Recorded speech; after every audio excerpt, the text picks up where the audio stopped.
Alright guys, this is just going to be a direct continuation from the last video. This is going to be part 2 for my physical media collection of Blu-ray, DVD, and 4K. So let's get started.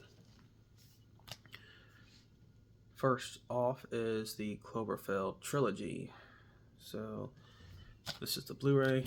This is a cool trilogy. It's been a while since I've watched the first film. I may have to go back and watch that and see if it's any good. I don't remember liking it too much.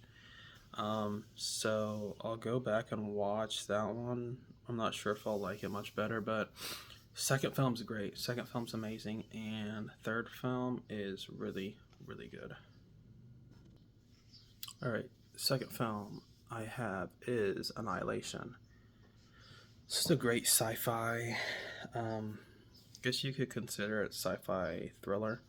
Some people may say sci-fi horror. There's a little bit of horror element to it, but not really. It's more so a like a sci-fi thriller. So that's a Blu-ray, DVD, digital. I really like this movie. Really good. It's a unique take on. I mean, it's not like an alien invasion movie. There is an alien in here, but it's like a unique take on like an alien, and it's not an invasion, but it's a unique take on, like, you know, just the sci-fi genre that has like otherworldly creatures in here. So really cool. Really great special effects too, by the way. So that's Annihilation, starring Oscar Isaac and Natalie Portman. All right, so you grab these two at the same time here, so because it's basically like one movie. So anyway, we have Dune. This is a 4K DVD digital, or sorry, 4K Blu-ray digital, rather. And we got part 2, which is the Blu-ray digital. I've already explained why these films are amazing. They're written and directed by Denis Villeneuve. I've seen them both in theaters. The story is great. Obviously, it's based on the novels by Frank Herbert, and you know, these are just amazing films. You know, Denis is, you know, a huge fan of Dune. You know, I believe he understands the novels really well, and you know, he's just a great filmmaker. You know, so he did really well in these films. These are some of my all-time favorite films in the sci-fi genre. So that's Dune, and you got part 2. All right, and let's see. You're gonna come over to Captive State. This is a sci-fi invasion film where I think takes place in Chicago, and there are these aliens that have been occupying Earth for like 10 years, and there's like this underground resistance that's, you know, basically they're not exactly trying. I mean, they're trying to fight back. It's not like they're trying to, you know, start this huge war that they believe are going to defeat the aliens, but you know, they're just trying to like inspire people, you know, to kind of fight back and, you know, rise up against the oppressors.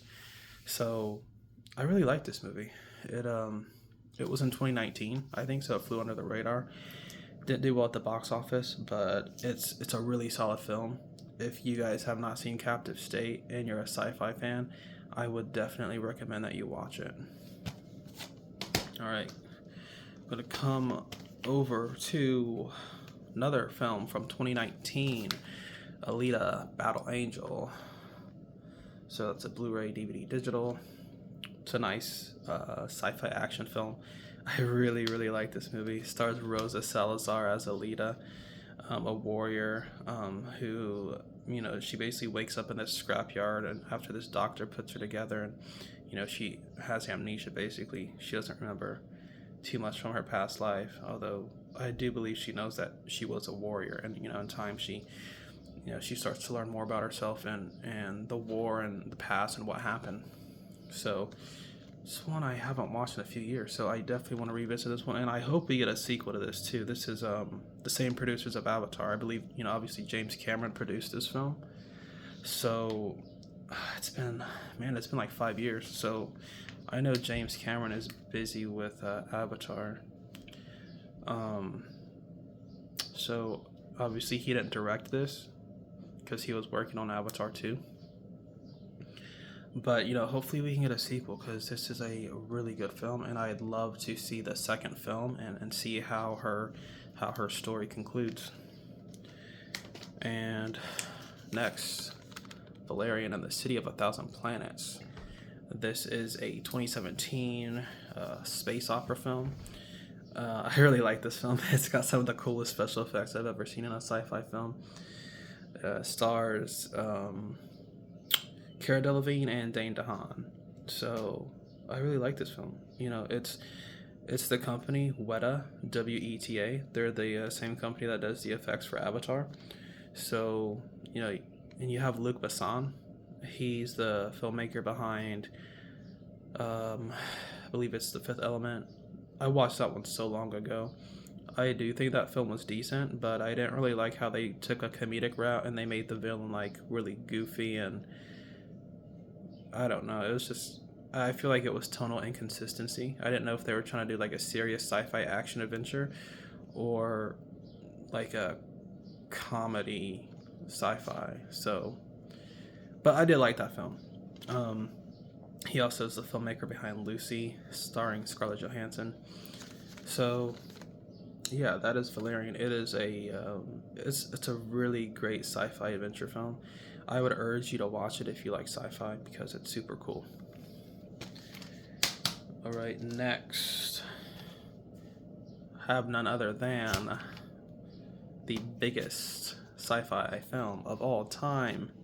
That is James Cameron's Avatar, The Way of Water. So, obviously this is a huge film. Avatar is like a huge franchise. Known for its visual effects, and yeah, I know people are going to say, yeah, the story sucks and the dialogue's not good. But, you know, when I saw this in 3D in the theater, I was pretty immersed in the world of Pandora. You know, especially the ocean scenes were amazing. So, you know, there can be haters and they can say, you know, these films' stories suck, and that's okay. That's your opinion. I do think it's better than the first one, but, you know, honestly, I love these films, and even just the artwork on the cover, the holographic there, it's really cool. So that is Avatar Way of Water, the Blu-ray and the digital code there. Saw this one in theaters as well. This is a film by Gareth Edwards, the creator, starring John David Washington. I really like this film. It's a film about AI and this ex-soldier who's trying to find his wife. So, of course, this is the slipcover here. It's kind of holographic, so it's really cool. It's a good film. If you look at the budget, it was like $80 million, and this looks better than a lot of films that have like $300 million budgets. You know, it was visually really impressive. I like the story too. Again, I saw this in the theater with a friend. We both liked it, and yeah, it's a solid film. So you should check out the creator if you're a sci-fi action fan and you never heard of it before, because, you know, a lot of people didn't actually go watch this, so I don't think many people heard of it. So you should definitely give it a watch. It should be streaming on Hulu right now. All right, next I have, see, I'll have to open this up, but it is the Star Trek 3 film collection. Obviously this is the reboot series, so it's got all 3 films. There's Star Trek Into Darkness, Star Trek Beyond. I actually just watched Star Trek Into Darkness. I had no idea Benedict Cumberbatch was the villain. He's the villain Khan, which I thought he did a killer job, because, you know, I didn't know he was in there, but I think Khan was definitely a better villain than Nero from the first film. Really cool film. I still have to watch the 3rd film, so I have not watched Star Trek Beyond, but yeah, this is the bundle. It's got all 3 films, and so far I'm really liking the Star Trek movies. So, hopefully, I know that there is word on a 4th film. I think it's in development, so we're gonna have to see where it goes. But I'm definitely a big fan of Star Trek now that I have seen a couple other films. All right, this video is gonna be kind of long because yeah, these are all the sci-fi movies, and once I pick up a sci-fi title, I could talk about it for hours. So this is definitely going to be a little bit of a longer video. But and also just because my sci-fi collection is more than like any other genre. So basically I have like sci-fi, and then the previous video was like everything else. So that's why I dedicated this video specifically to sci-fi. All right, I haven't even opened this one. But this is Resident Evil. It is, see, it's still sealed, but it's all of the Resident Evil films. I remember watching these as a kid with my brother. So these films, obviously, it's like, it stars Mila Djokovic as Alice, who's taken on the evil Umbrella Corporation. Excuse me. And they're the ones behind, I believe, do they call it the T virus? The infection that basically turns everyone into zombies. It's a zombie apocalypse movie, action movie, basically. And it's based on a video game, too.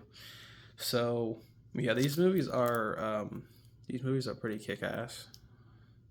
I think today you have a lot of people that are threatened by female leads, so they would consider this a girl boss movie now, which I totally disagree and denounce the whole idea of girl boss movies. I don't like that term. That's a whole thing. That's a whole nother video that I'd have to get into. But, I mean, Mila Djokovic is not considered the queen of sci-fi for nothing. She's awesome. These are kick-ass films. And it's cool designs with the monsters. It's cool action, gunfights. The zombies. They may not be the best critically acclaimed movies, but, I mean, they're solid films. I really like them. So that is every film in the Resident Evil franchise. Obviously, this doesn't include the reboot, which is like Escape to Raccoon City or something like that. I heard it sucks, so I probably won't ever watch that one anyway. I don't want it to tarnish my memory of how great these films are. Well, they're great in my mind. But anyway, next, Life. Life, man. I really love Life. This one I saw in the theaters as well back in 2017.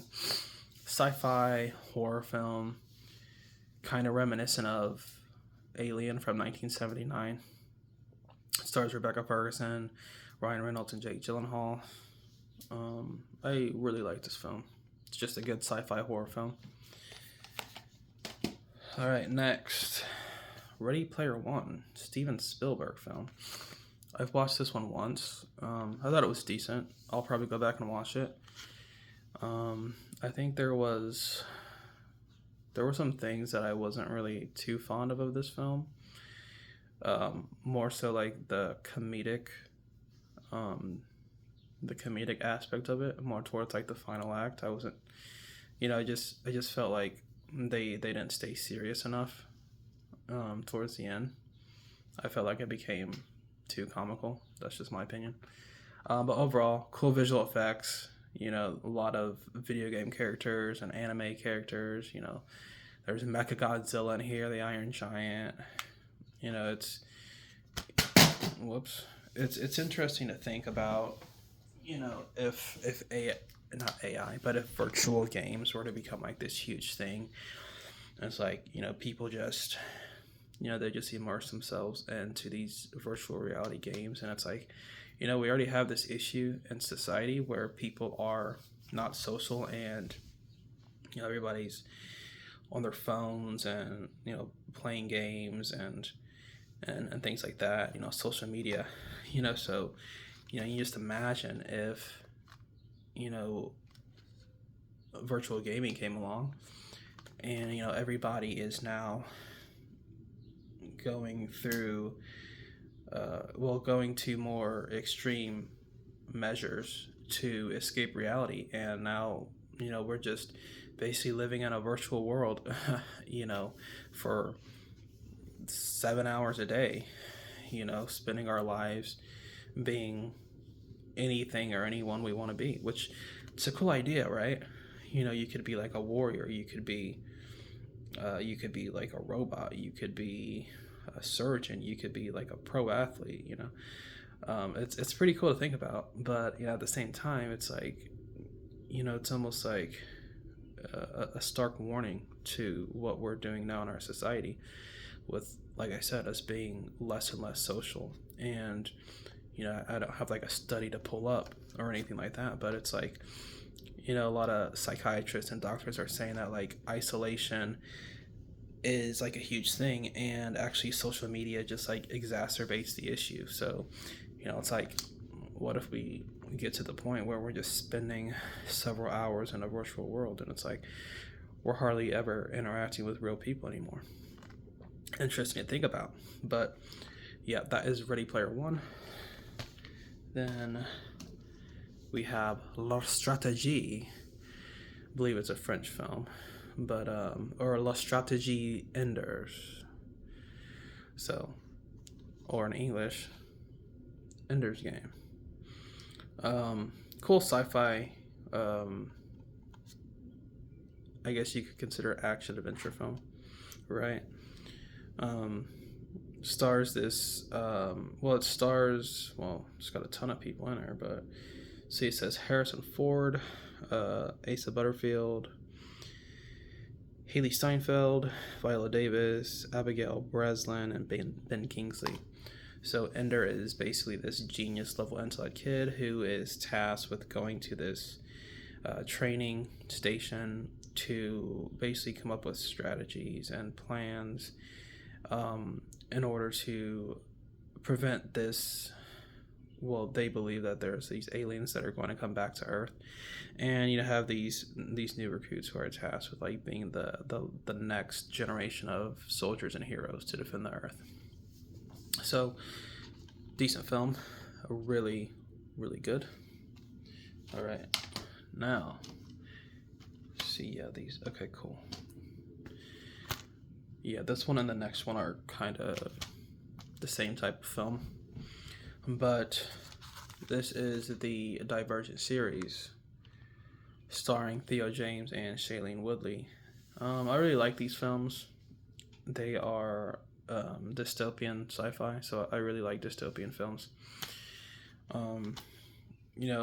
Basically people have different personalities, and they're basically put in two different factions based on their personality type. But the plot is basically that Triss is a Divergent, and she doesn't fit into any of the other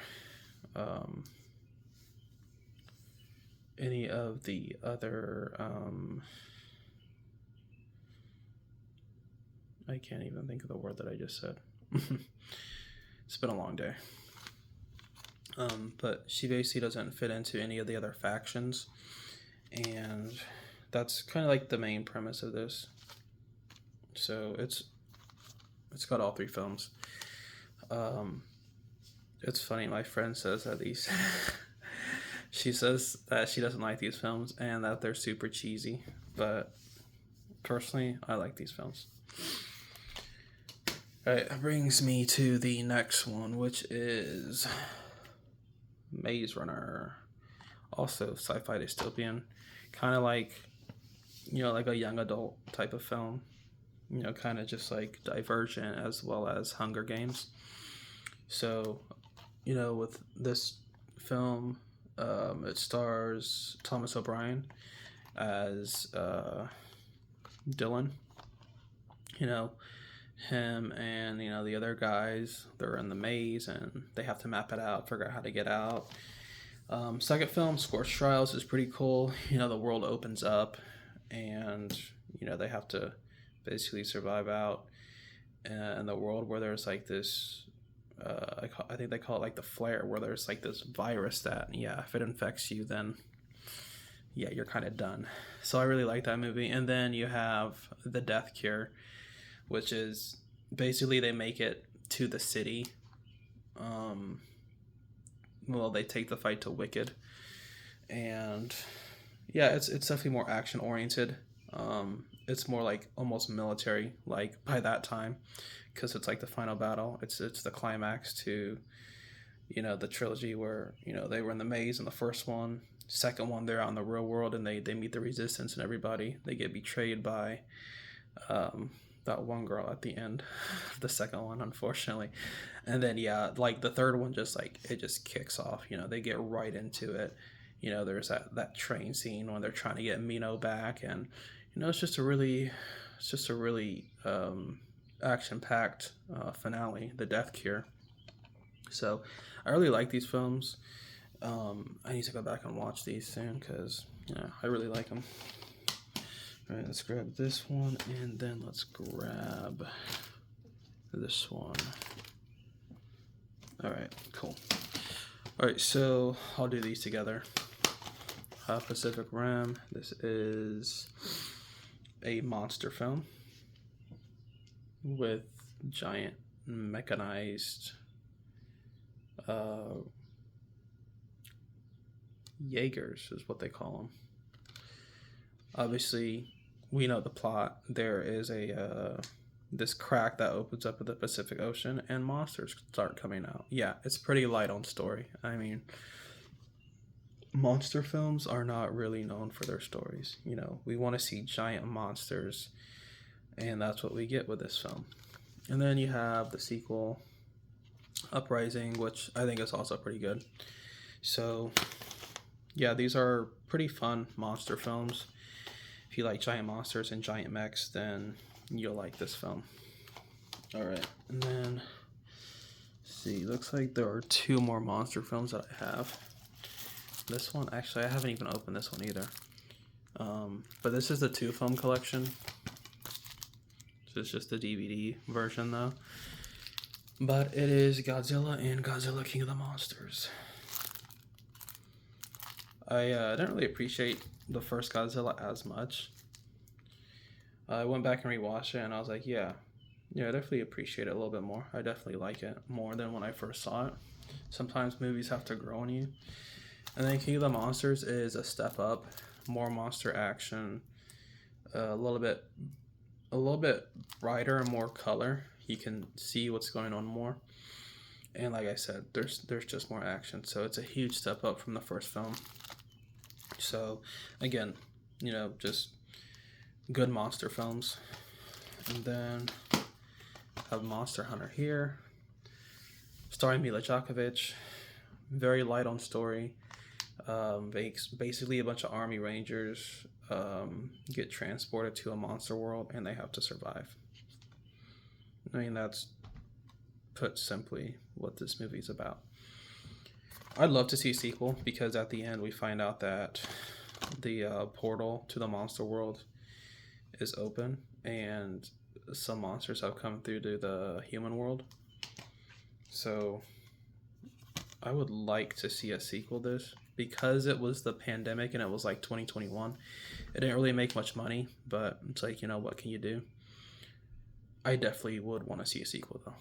So it's Monster Hunter. I got 3 more here. Okay. Let's do... Alright. Let's do this one first. Got Transformers Rise of the Beast. Alright. Saw this one in the theater last year. I did a review for it. I really like Transformers. I've always liked Transformers. Actually, when I was growing up as a kid, there was a Transformers Beast Wars cartoon. So basically, this is kind of like a live action version of that in a way. You got the Maximals and Autobots. You have Terracons, and you have what are the other ones? Terracons. And they're not Decepticons. Whatever like the bug ones are. Not Insecticons, but they call them something else. I can't remember what they call them. I don't even know if they really call them that in this movie either. But by the way, I watched all the deleted scenes in this movie here. So actually, I really like the opening. They should have kept that opening. So it starts out with Optimus. He's at like this bus. He's in this bus garage basically, and he's going after this guy named Transit, who's a Decepticon, because he wants to know where his ship is. So they have a showdown, and Transit's just like, yeah, I destroyed your ship, or he's like, I destroyed my ship, so you have no chance of making it back to Cybertron. And Optimus is pissed, and he just like kills the guy. So I wish they would have kept that opening. I like it better because it kind of sets the stage for, you know, an Optimus that we're not really used to seeing, you know, and you know, honestly, and then we could find out about the Maximals later and the trans warp key. You know, I feel like they should have saved a little bit of the Maximals and that stuff for later, and they should have stuck with the alternate opening instead. So, and then I watched all the they have like a breakdown where they talk about the Terracons, as well as, you know, there's this whole featurette for the villains. So obviously like Scourge and the Terracons, and then the heroes, so the Autobots and the Maximals. Yeah, a lot of cool behind the scenes stuff. They went to Peru and they shot this film, so that was pretty cool. Of course, it's, you know, it's, you got Michael Bay as a producer of this film, so it's very, I mean, the effects are spot on, you know, they're spot on. And this was directed by Stephen Caple Jr., so, you know, a lot of the effects, you know, when they're transforming, you know, they still look great, you know. Again, this is a film produced by Michael Bay and directed by Stephen Caple Jr. Really cool film. If you're a fan of Transformers, then you kind of have to see this one, because it's like, this is the first time we actually see the Maximals in live action. So, you know, it's like, you kind of have to see it if you're a big fan of Transformers. All right, next is, I have Tenet here. So, yeah, so I watched this film, and I am a little bit dumbfounded by this. And I was reading up a lot of the stuff Christopher Nolan was saying. One thing he said was that Tenet wasn't meant to be fully comprehensible. You know, if that's not the understatement of the century, I don't know what is, because yeah, this film, you have to follow it really, really closely. So it's sci-fi, but it's a spy thriller, and there are some pretty crazy theoretical science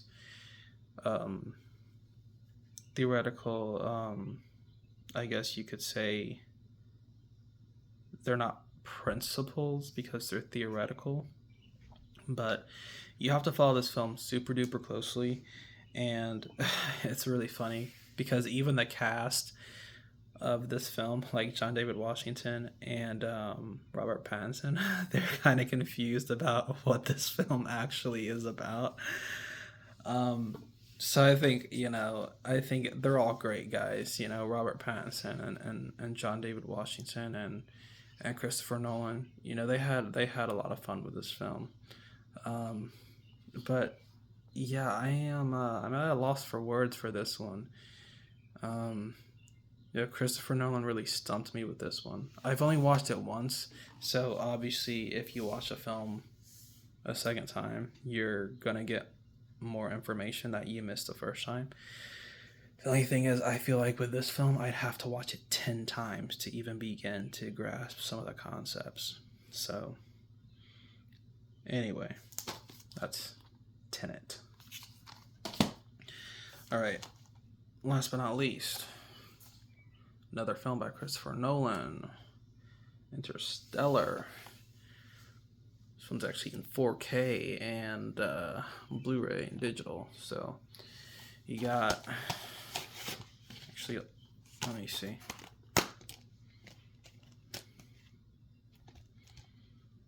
Okay, so yeah, you got the 4K Ultra HD. Okay, so you got 3 discs here. So you have... Okay, so there's the 4K. It's a cool looking... I mean, it's like the cover. And by the way, let me pull this slip cover back up real fast. Like, would you just look at that? I mean, anyway, it's just, you have to watch this movie on the big screen, which I did when it came out. Absolutely amazing. You know, Christopher Nolan he blows me away with his films. The storytelling, his directing style, you know, his originality. You know, that's what, you know, all his films are basically like original. So, you know, it's, it's just, he's just got a certain style, you know, that he's used to working with. You know, he really crafts his stories in a very meticulous way. And I really like that about him because, like I said, all his stuff is original. Like, obviously Interstellar, you know, Tenet, if you've watched The Prestige, you know, it's mind-blowing stuff. You know, he's, in my opinion, he's the greatest filmmaker of all time. He's probably one of the top 10 filmmakers in history, and he's my favorite filmmaker of all time. But anyway, yeah, so that's the 4K.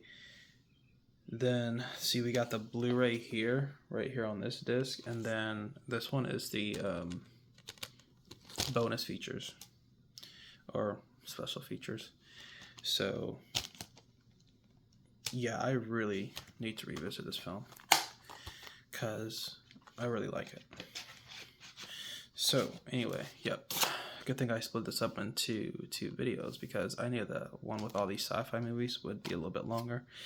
Just because, you know, sci-fi is the majority of my